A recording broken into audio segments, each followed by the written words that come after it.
wish to speak to all members of my country who are anxious, fearful, angry, hurt, and worried. I'll speak from the wisdom of a long life. I first felt the vigor of wind on my multicolored face when I unfurled my 13 stars over 200 years ago.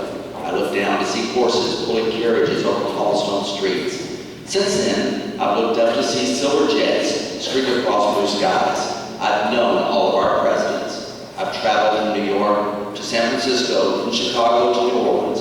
I have unfurled my pride on sailing ships, steamers, and mighty vessels of armed power to bring peace and freedom to the people of the world. I've traveled far, across continents, oceans, deserts, and on the snowy white tip of a mighty Saturn to soar through the silent seas of space until I stood proudly on the gray surface of the shining moon.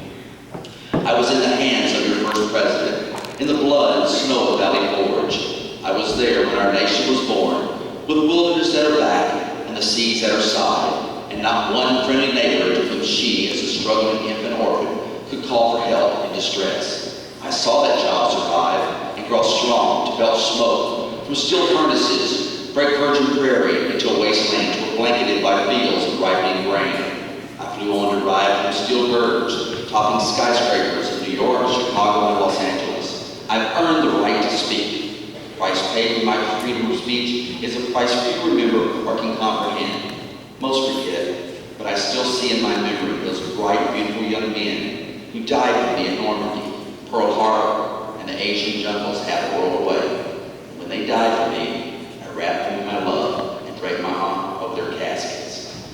Those who died for me for my right to speak are buried in the fields of France, the Punch Bowl in Hawaii, in the outskirts of Manila, and many other places under the sun. I fly sadly over their green graves at all these places, praying that wars might end forever. Never forgetting them, I rise every morning to watch over the graves of our finest men and women, whose years were short, whose service was longer than we could ever measure. Yes, I, the American flag, have lived long, traveled far, and endured much. 1 million lives or more were sacrificed to give me the right to speak.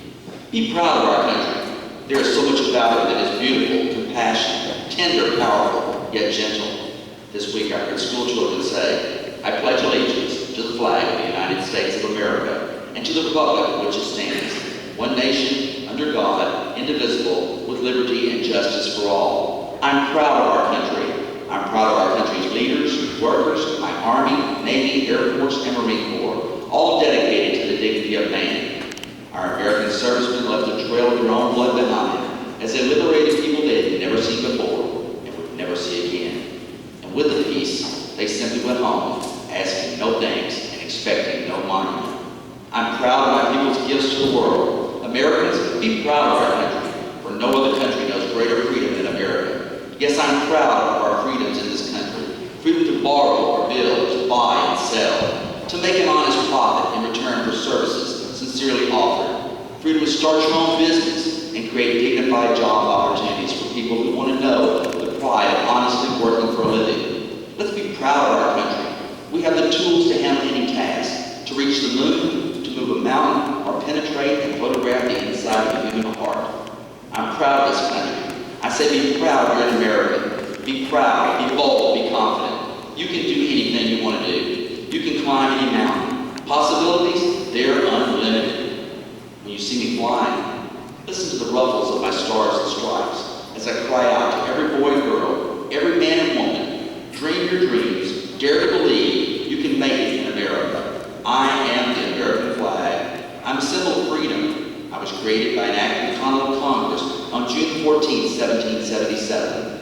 I've led all your sons into battle, from Lexington to Iraq. I've covered our honored dead beneath silent white crosses. Row upon row, I call the glory of the Star-Spangled Banner. Respect me, if necessary, defend me with your lives. Never let our enemies tear me down, or I may not return. Keep alight the fires of patriotism. Strive earnestly for the spirit of democracy. Worship eternal God, keep his commandments, and I shall remain the bulwark of peace and freedom for all mankind.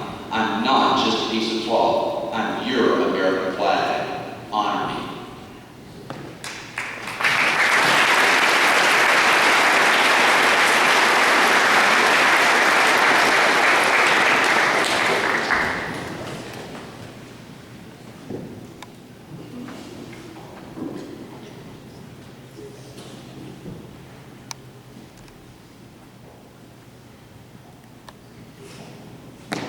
and gentlemen, will you please stand as the flag leaves the room for the flag of task by Madison G.